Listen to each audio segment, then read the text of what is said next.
Welcome to the Best of Brighton.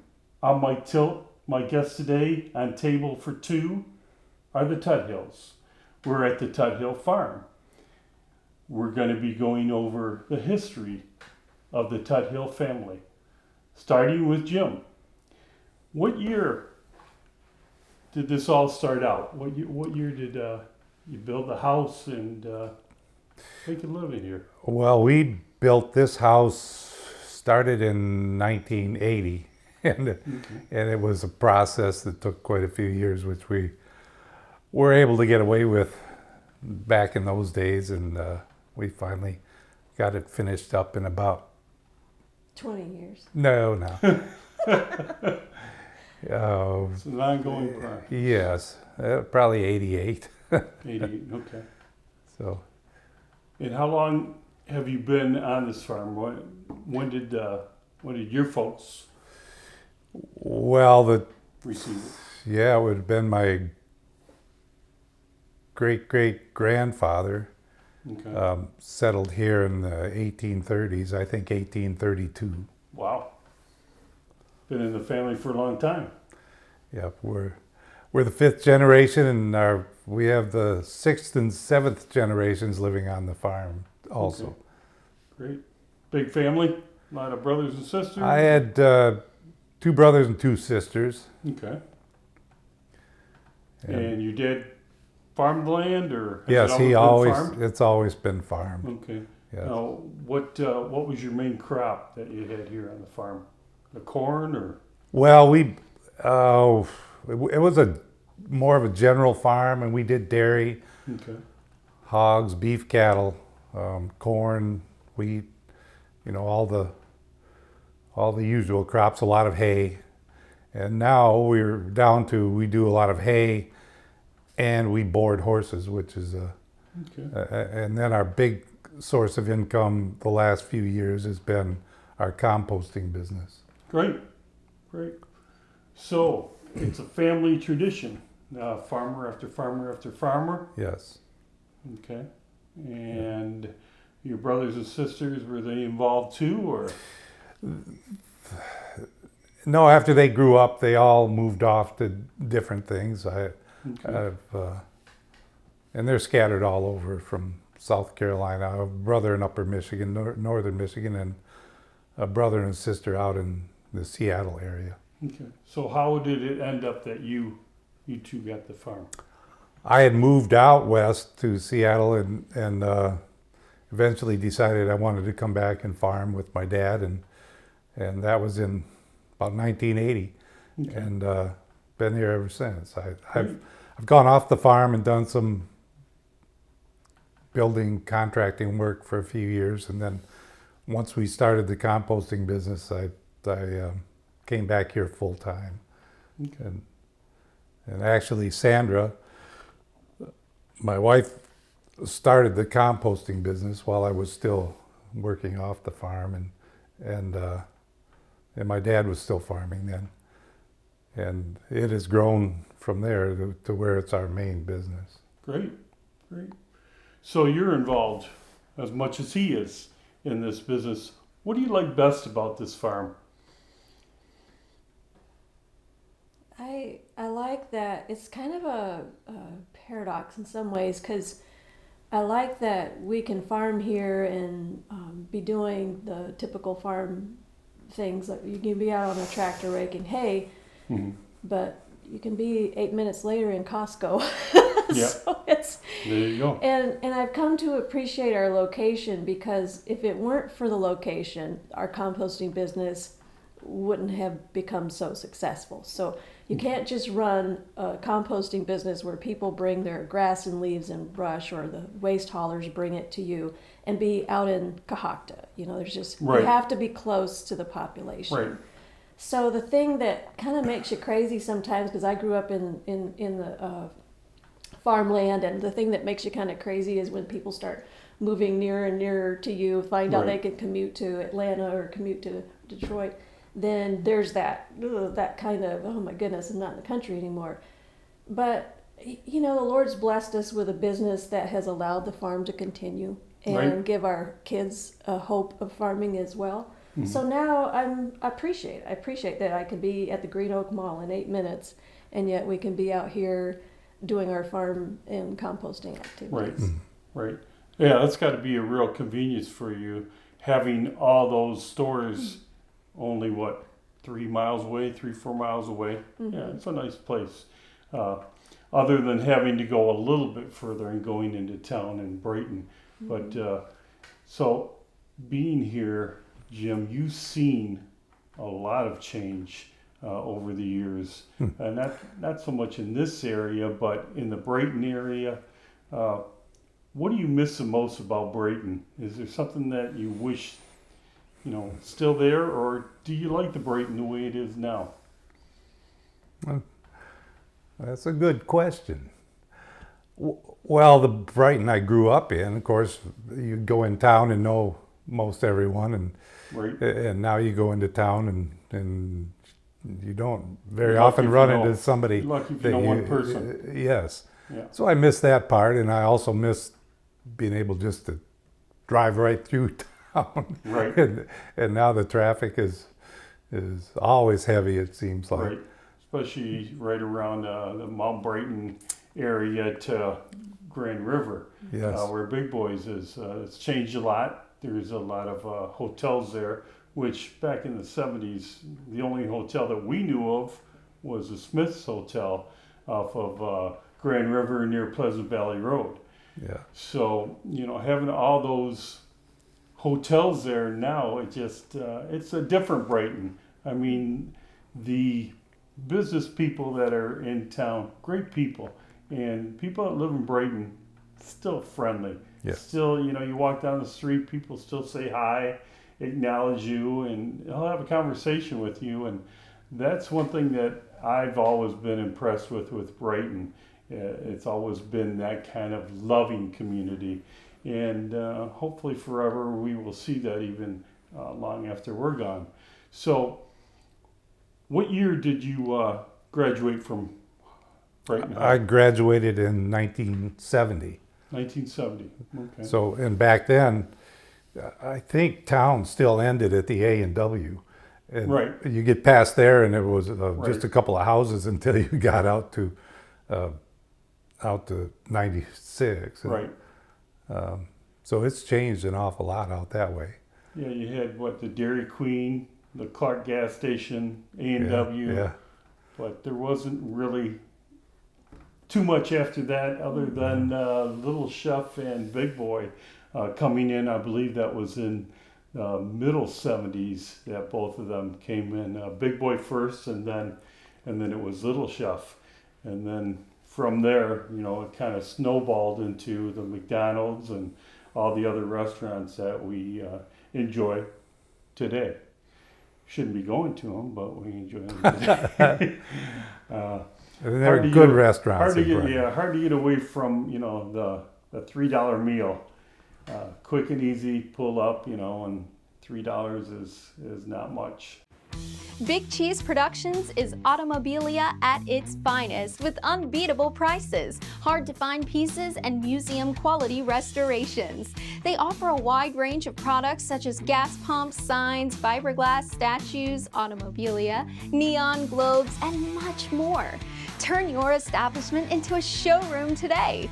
Check out Big Cheese Productions at bigcheesepetro.com, preserving history one piece at a time. So you graduated in 70. 70. What did you do after school? Did you go to college? Yeah, I went to college at Spring Arbor. I was a semester shy of graduating. I crammed all of that into about 6 years, and then I moved out to Seattle for a few years and got into the building industry out there, and then I decided I wanted to go back to farming, so I moved back here and milked cows. And, It was in the blood. Yes. Now, were you real active here when you were a kid? Were you like side by side with your dad and doing things with your dad? Pretty much learning. Yeah, we were with Dad, and we had to be in the barn by 5 o'clock, and we were. Wow. and every day before school, and so yes, we. So you had Yeah. chores to do after 5, and then you got ready for school. That's right. Okay. And then what about when you came home from school? Did you have a job here? Oh Or Did yes, you work? Okay. yeah. So all of you worked, or We all worked, okay. and after school we worked generally till dark, and in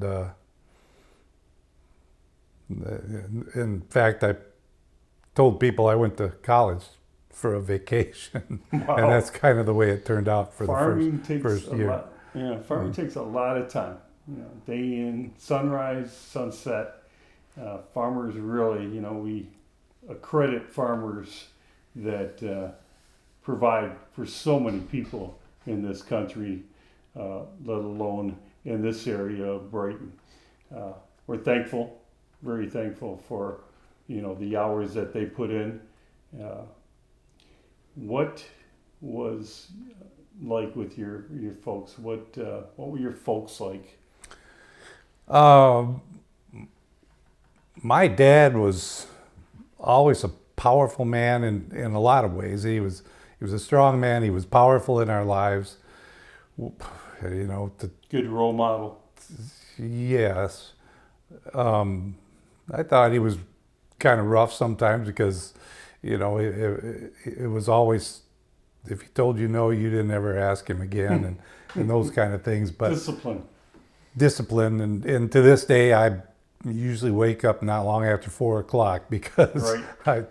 He instilled that in you. he sure did, but I wouldn't have had it any other way. But I was disappointed that he wouldn't let me play sports in high school and that kind of thing, because to him the farming was all he ever really wanted to do, and we wanted to do other things, so we moved off for a while, but I appreciate having grown up that way. Right. And my mom, she just never worked anywhere but at home, and she always had raised a big garden and took care of a lot of kids. We had foster kids, and I don't think they really saw it as work. They just saw it as the way they wanted to live, Right. and that's how it worked out. My dad was smart, and we used to do a lot of farming. We had hired men, and Well, you definitely need extra hands on a farm, so I'm sure that came in handy. I bet your mom was a great cook. yes, and my sisters as well. Yeah, great. Yeah, I can just imagine sitting around the table, especially at Thanksgiving. I'm sure that was a big feast for you guys.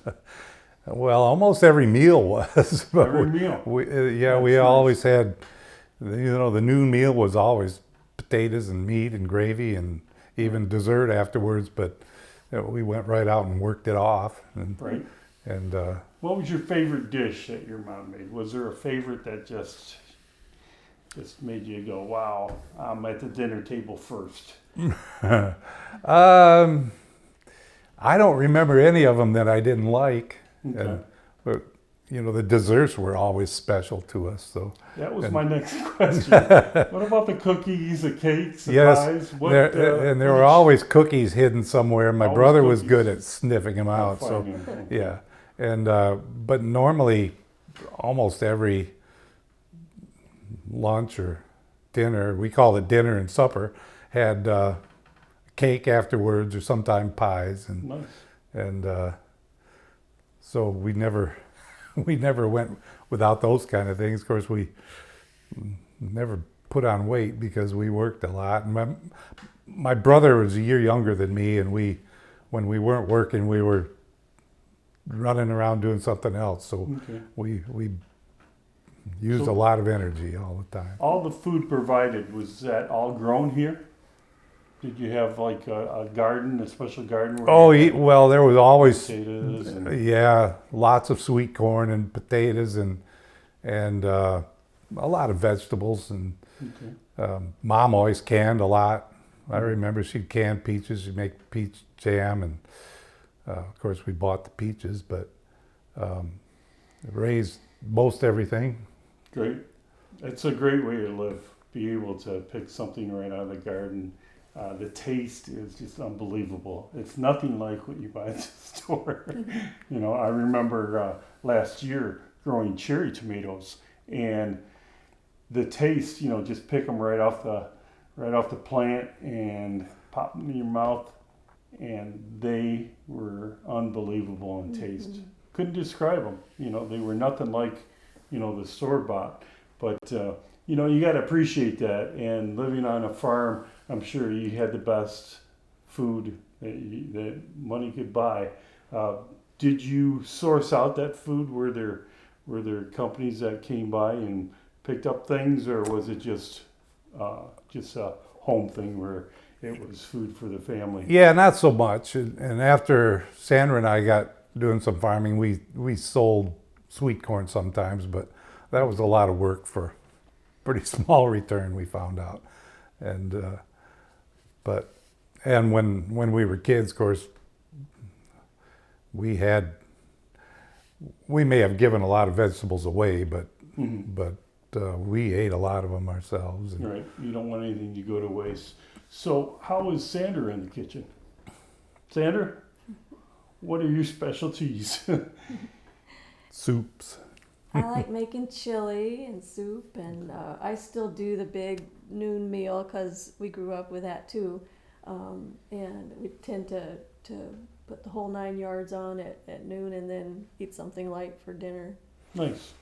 So the chili, was that your recipe or was it an old family recipe? It's kind of evolved. Okay. Yeah, it's a great way to use. We've raised beef, so you have a Right. lot of beef to use, and so cook up a big old roast and then use the rest of that for chili. And Nice. yeah, it's kind of a good thing to have on hand. Okay. Now, do you hunt on this land too? No hunting? No, I don't. I've never really. Dad never really gave us a lot of time to do that stuff, so I didn't Okay. develop. But we do have a neighbor that we lease the farm to for hunting, and he hunts geese and ducks and deer. Okay. I imagine there's a lot of deer around here. Still Yeah, there were quite a today. few. Yeah, Yeah. it ebbs and flows. A few years ago, you could see 20 of them out in the hayfield sometimes, and I haven't seen quite that many lately. but- Right. Well, they have that big complex, that big sporting complex off of Rickett Road. And was it Rickett and Winans, I believe? Yes. And that complex is so huge. I think there's, 4 baseball fields and soccer fields, and then a couple indoor places where they have volleyball and other games that they play. I remember that land and driving by on the highway and always seeing deer in that field because, you know, obviously it was corn that was grown there a lot. And wasn't that Varellan's? Yes. Yeah, Gary Verrillen rented a lot of that land around. I think the Antio family owned that originally in my life anyway. And then that got sold off eventually. But yeah, Gary Verrillen farmed a lot of, and he farmed on up Rickett Road. He farmed that. It used to be High Point Farms. And somebody mentioned the bison there, and he was the one that kept bison there at that Great. farm on Rickett Road, and we've been pretty good friends for a lot of years. And in fact, Gary grew up right across the road from the house we grew up in. Okay. So Gary's still around? Yeah, Gary lives up in Mayo. Okay. I just saw him a few weeks ago. And his brother Gaylord. Gaylord drove a gravel train for a lot of years and lived in the house they grew up in. Okay, great. So what year did he graduate? Did he graduate right around the same time you did, Gary? Gary Verrillen? No, he would be in his 80s, so I'm not sure what year he graduated. Okay. And so I don't know if they went to Brighton or to South Lyon to school. You guys are kind of like on the border. We are close, yeah. I know the Varellan family that lived right down the street. Obviously, they went to Brighton. Mark Varellan, Jesse, and the girls, and family, great family. I remember coming out here when I was younger and hanging out at their house, and I always loved this area because it was always open. I love the wooded areas and the openness, that you find in your farms. Tut Hill is a pretty popular name for Brighton. A lot of people know the Tut Hill family, and always been a good family, always a good word. Many of us Thank you. worked with Tut Hills, and they even have a street, the Tut Hill Street that they live on, which is pretty awesome. But we're grateful. All of us should be grateful for the farmers of this country and the providers that have always provided for us, and we are very thankful. We owe you much gratitude for all the hard work that you've done as a child and still today, and we're all grateful for both of you. This is Mike Tilt Thank you. with the Tut Hill family. Table for two, signing off. We will be back again and show you the farm. For now, have a good day. Thank you. Thank you.